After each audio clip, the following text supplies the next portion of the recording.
जय बाबा आखंडलमणि आपण जानती कि आज को 350 वर्ष पूर्वे आरडीर सेही पवित्र माटी कौन घटिथिला। सेही समय रे जमीदार नीलाद्री समरसिंह निज जमीरे हल करिबा पई अनंत नामक जणे हलुआ को निर्देश देइथिले। अनंत किछि समय हल करिबा परे हठात तार लंगल मुन कौनसी एक वस्तुरे बाजी भांगीगला।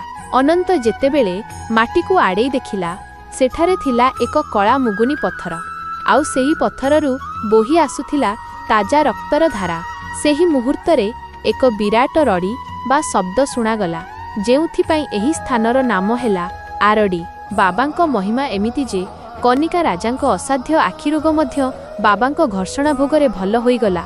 सेइथिपाई तो राजा बाबांको पाई एही विशाल पत्थर मंदिर निर्माण करिथिले। आज भी बाबांको कुंड जलरे सबु रोग भल हुए।